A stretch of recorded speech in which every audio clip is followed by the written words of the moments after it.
Kaya aminado ngayon mga kababayan si dating retired Colonel Kirubin. Para niyang napasok ako, nakuryente siya.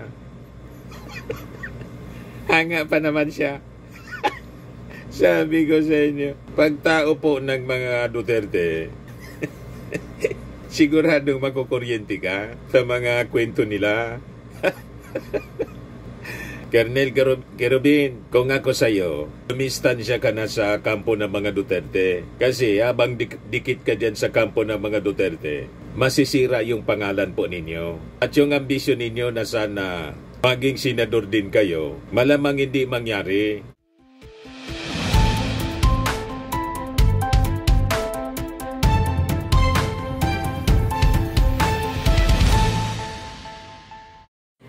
Hello po mga kababayan, si Dante Maravillas. Ito yung balita mga kababayan. Si retired Marine Colonel Ariel Kirubin nananawagan na kay Orly Gutesa, yung surprise witness ni Marcoleta, na magpakita na. Bigla kasing nag-disappear mga kababayan, naging multo.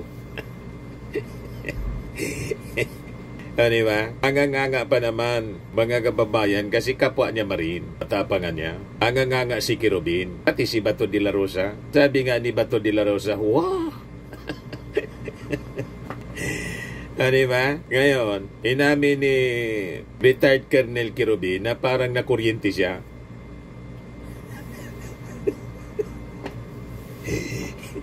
Na-interview po ng Billionaire News kahapon. Ayan yung pinagmamalaking witness, mga kababayan, ni Marcoleta na ipresent ni Mike Defensor sa Senado, ay present ni Mike Defensor kay Marcoleta sa Senado. Sabi dito sa report ng Billionaire News Channel, retired Marine Colonel Ariel Kirubin has urged his fellow former Marine Orly Gutesa to come out and clarify his situation after going incomunicado following his explosive Senate testimony linking later Representative and former Speaker Martin Romualdez and resigned Ako Bicol Representative Saldico to alleged payoffs from government flood control projects. Sabi po ni Gian Marlo Villota Mapalo, ha, ganon-ganon lang, nagpasabog tapos nag-ghost, parang nambintang lang tapos tinaguan.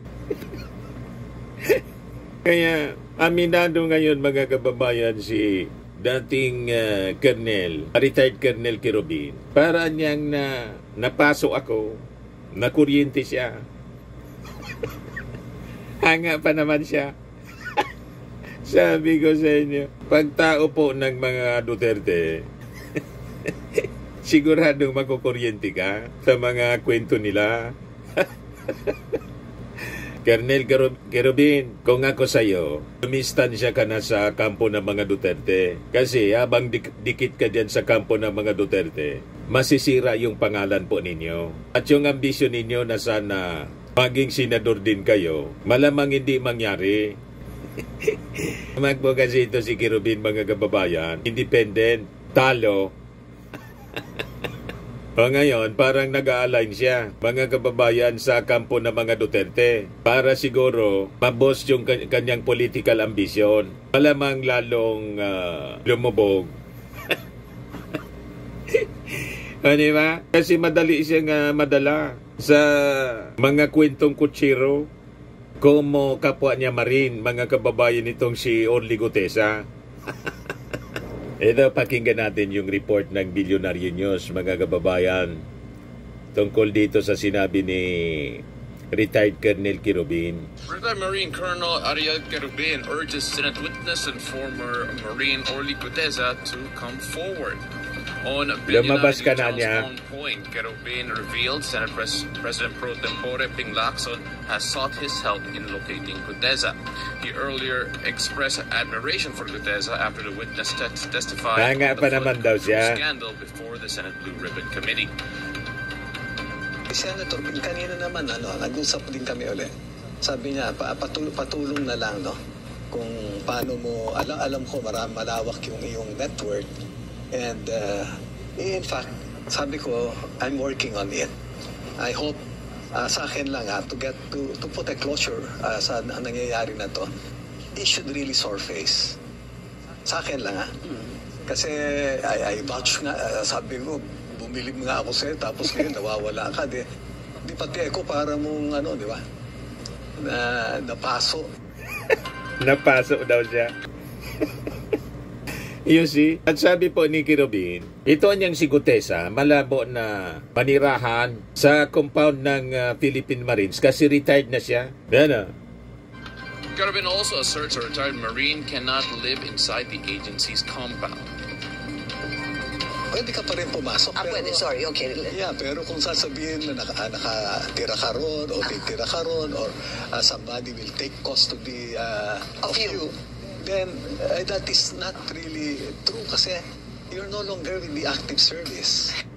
Kaya yung mga sinasabi po ni Mike Defensor, basag na basag, binasag mga kababayan mismo ni retired Colonel Kerubin na under custody. Sa bagay, hindi lang si Kerubin mga kababayan nagsabi. Mismong si Armed Forces Chief of Staff General Browner at yung commandant ng Philippine Marines na kausap po ni Ping Lacson. Palaman na niya sa custody namin ever since. Pati yung Philippine Navy spokesman. Palaman na niya sa amin. So makikita ninyo ang mga tinahi-taing kwento ni Mike Defensor. At si Mike Defensor, lalong nasunog yung script nang sabihin niya, si Martin Romualdez daw nakatira sa Forbes Park. At ang pagmamayari niya, 3,000 hectares. So, mas malaki pa po sa size ng Forbes Park mismo. 250 hectares lang. Ito yung interview ni Pinky Web, mga kababayan, kay Mike Defensor. Pero ang laki ng lugar Diba? Para siyang, again, 3,000 hectares. 3,000 hectares daw. Alam na lahat ng congressman yon. Alam na lahat ng mga tao na punta na doon sa bahay na yon. So, I want him to defend himself kung ano ba itong Madali pong ma-check mga kababayan kung gaano kalaki ang buong Forbes Park. Ayan 2.5 square kilometers or 0.97 square miles. So kung maniniwala tayo sa kwento ni Mike Defensor, ang pag-aaring property pala ni Martin Romualdez sa Forbes Park mas malaki pa sa Forbes Park mismo. Ano ba? Malinaw na another falsos in uno tulad ng affidavit po ni Gutesa. Falsos in uno, falsos in omnibus. Falsity in one thing, falsity in one, falsity in everything. Kaya pag maniniwala sa kwento ni Mike Defensor, mga idiot lang po ang maniniwala. Unless proud kang maging tawaging idiot. So makikita ninyo ang kwento, ang DDS script. Nakakatawa pero nakakatakot mga kababayan. Kasi ang daming mga eksena na parang horror comedy, tamang-tama sa Todos Los Santos. Todos Los Santos ngayon mga kababayan. Yan ang kwentong horror comedy sa DDS Universe.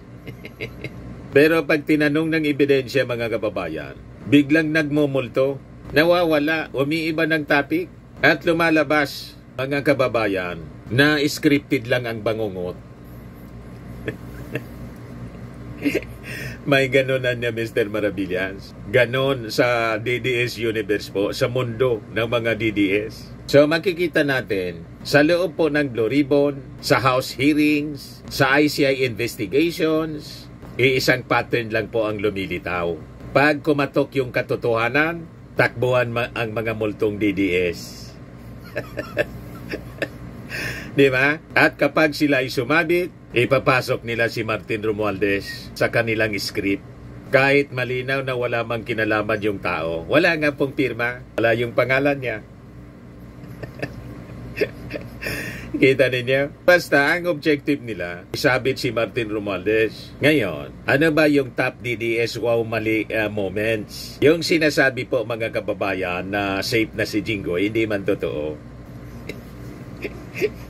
Nanikomenda mga kababayan na ng ICI nakasuhan ng ombudsman si Jinggoy, si Joel Villanueva. At malamang sa susunod, hindi na rin safe mga kababayan si Cheese na pinakapobring senador.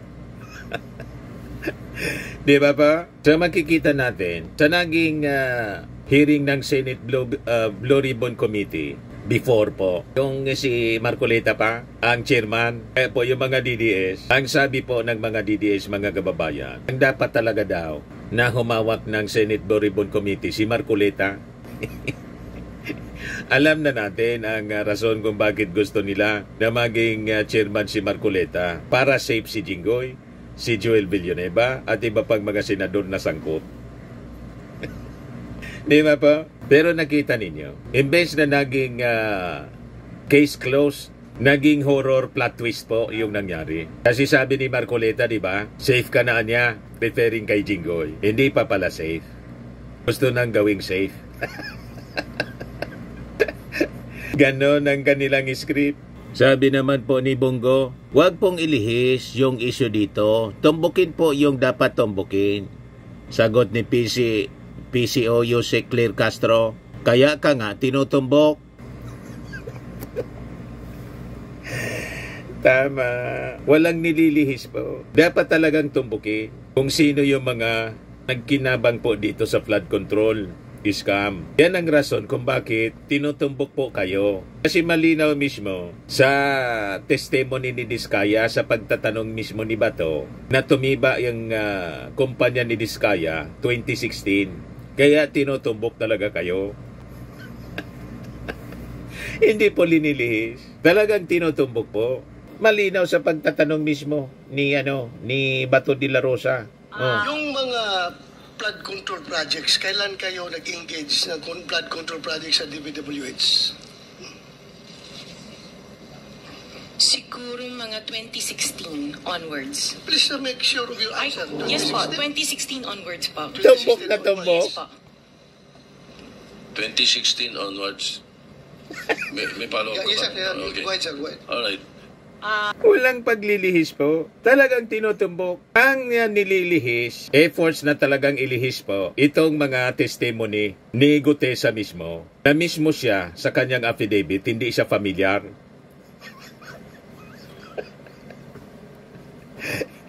Ayan kitang-kita. Bago ibaba ang nasabing basura, ito, merong napuputol sa binabasa mo eh. Huwag kang magmadali. Huwag kang magmadali. Naputol na. Ulitin mo yung paragraph 20. Wala na akong hindi ko makita na putol na siya.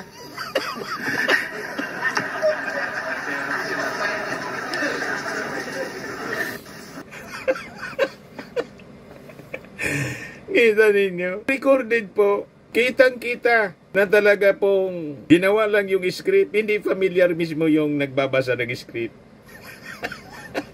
Kino-coach. At hindi lang si Marcoleta yung nagko-coach, mga kababayan. May isa pang abogado, ipakita ko sa inyo. Yan o.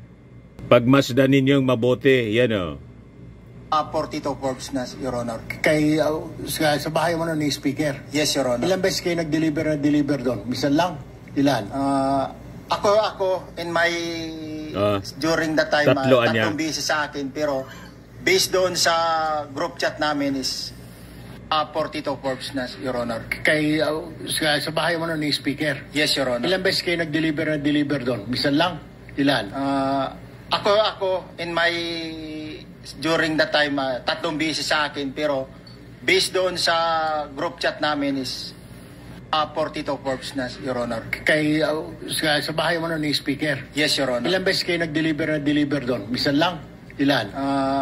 Ako, in my, during that time, tatlong busy sa akin, pero based doon sa group chat namin is 42 Forbes na, Your Honor. Kitang-kita po. Kaya maniniwala po sa kwento nila, script ni Gutesa, na napag-alaman na piki po yung notaryo. Mga idiot, mga morons lang po. Ebe po yung mga matatalinong mamamayang Pilipino maniniwala sa kwento ninyo. So makikita po ninyo sa mismong hearing na ginawa po ng Senate Blue Ribbon Committee kung paano tayo pinagluluko. Alam po ninyo kung sino yon na nagsisinyas ng ganon? Nasa likod ni Erwin Tulfo, si Attorney Rodolfo Noel Aquimbo. So yung tanong natin, kung talagang solid ang testigo, bakit kailangan pang isa is hand signal coach? Ginawa nilang Sarsuela. Deliver doon. Bisan lang. Ilan? Ako, in my, during that time, 3 beses sa akin, pero based doon sa group chat namin is 42 Forbes na, Your Honor.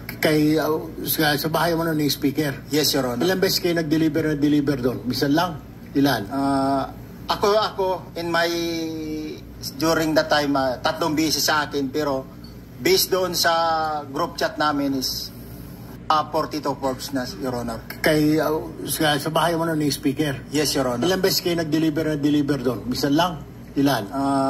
Ako, in my, during that time, 3 beses sa akin, pero based doon sa group chat namin is 42 Forbes na, Your Honor. Sino itong si Attorney Rodolfo Noel Aquimbo? Director General, Blue Ribbon Oversight Office. Malamang mga kababayan, kasapakat ni Marcoleta kasi dati siyang chairman ng Blue Ribbon. Baka dati niyang tao yun.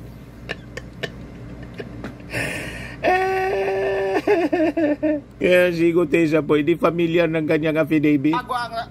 Bago ibaba ang nasabing basura, ito, Mayroong napuputol sa binabasa mo eh. Huwag kang magmadali. naputol na.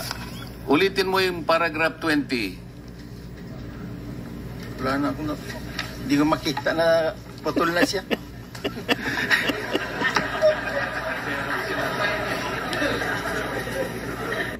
Pag naniwala ka sa kwento ni Gutesa, mahina ang ulo mo.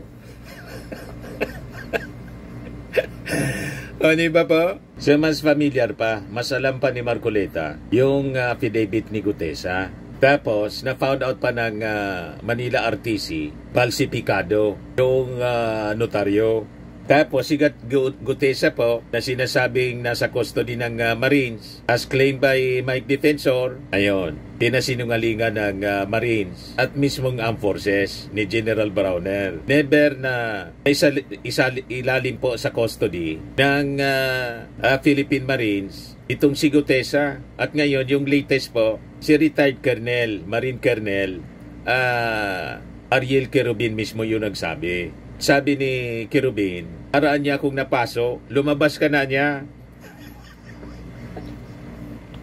At never niya na pwede pang tumira. Hindi siya niyang pumasok doon sa Philippine Marine compound. Pero hindi niya siya pwedeng i-custody. Kasi retired na siya.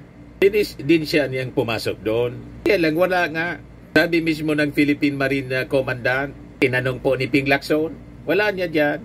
Wala dito sa amin. Saan nila tinatago? Bakit itinatago kung totoo yung sinasabi niya? Di ba? Malinaw po na ayaw mabuking.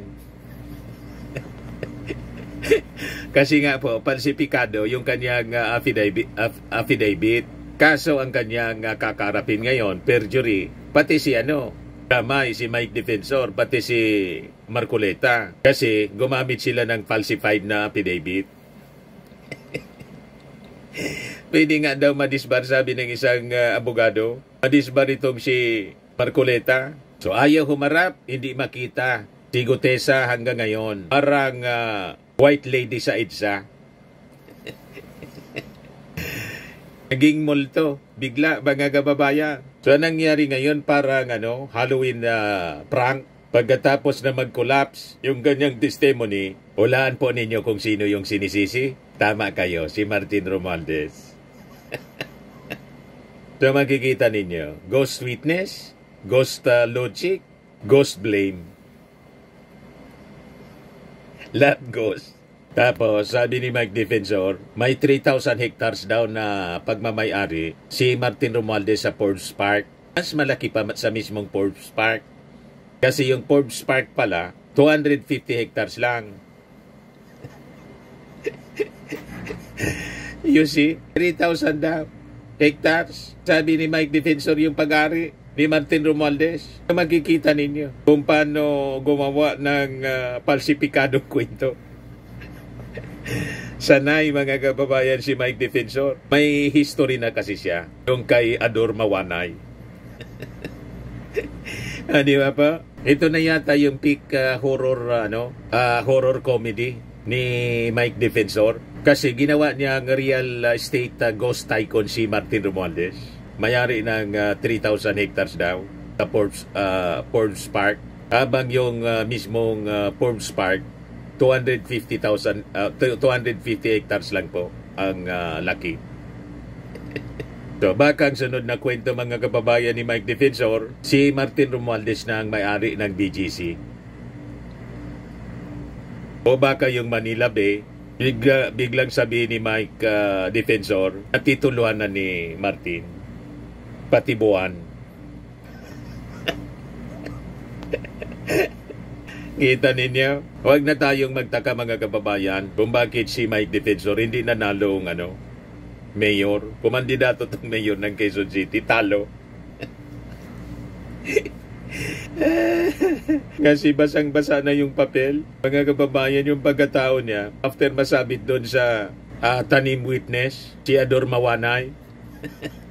Hindi makalimutan mga kababayan ng mga mamamayang Pilipino, pati ng mga taga Quezon City. So yung lahat ng nabanggit natin mga kababayan, ilan lamang ito sa mga DDS horror comedy. Pero yung mas malala, yung mga salarin, madalas sila po yung bida sa sarili nilang mga gawa-gawang kwento. Huwag pauuto po, mga kababayan. Huwag pauuto sa kwentong ito. Bago ibaba ang nasabing basura, ito. Merong napuputol sa binabasa mo eh. Huwag kang magmadali. Huwag kang magmadali. Naputol na. Ulitin mo yung paragraph 20. Wala na ako hindi ko makita na putol na siya. Kamot ulo po. O ito pa. Deliver doon. Bisan lang. Ilan? Ako in my during that time 3 beses sa akin, pero based doon sa group chat namin is 42 Forbes na, Your Honor. Kaya deliver doon. Bisan lang. Ilan?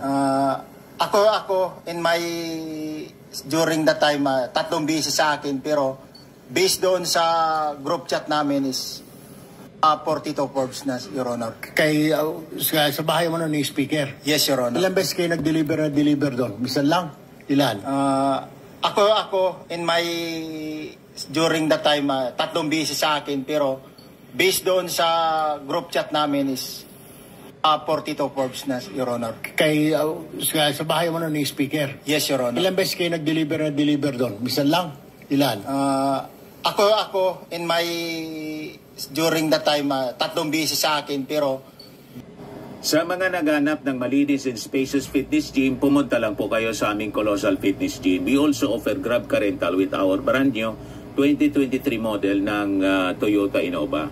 We also accept booking for those who are planning to travel via PAL, Cebu Pacific, and other airline companies, local and international, and bills payment for Meralco Bills, PLDT, Aleco Bills, etc. Ang Colossal Fitness Gym is located at 3rd floor Security Bank Building, Landco Business Park, Legazpi City, Albay. For inquiries, look for Chilon Maravillas. Contact number 0966-802-0949. Yan yung aming Innova. Lagi na pong matao sa amin. Pati mga foreigners po, tingnan ninyo. Mga British tourists sila. Ang lalaki ng katawan na, mga kababayan, nag-gym sa amin. Ito naman po, Indian National. Ito mga mga European sila. Ito naman yung bago naming product na binibenta online, Eye Glow Serum. Whitening po siya galing sa South Korea. Tingnan ninyo yung epekto sa aking anak na architect entrepreneur, Riz Maravillas. For inquiries, look for Riz Maravillas on FB. Ito naman po, yung Firmax Firming and Lifting Cream. Pinapahid po ito sa mga pulses and affected area. Mainam po ito sa mga pains at paninigas ng mga kaso-kasuan. Ito po, Automax Radiant Serum. Sa mukha naman yung application. Anti-aging po siya. You will look 10 years younger than your age. Ito naman po yung bagong product naming binibenta online. I Am Worldwide Amazing Pure Organic Barley Powder Drink Mix from Australia. Mainam po ito sa mga cancer patients at for cancer prevention. Endorsed by cancer survivor Maritone Fernandez. For your business inquiries and orders, mag-message na lang kayo po sa amin, sa aking anak po na architect entrepreneur Riz Maravillas. Sa mga mahilig po sa mga imported bags and wallets, dumiretso na lang kayo kay Ma'am Eileen Rosales sa kanyang page, Eileen Closet po. Nakabase siya po sa Amerika.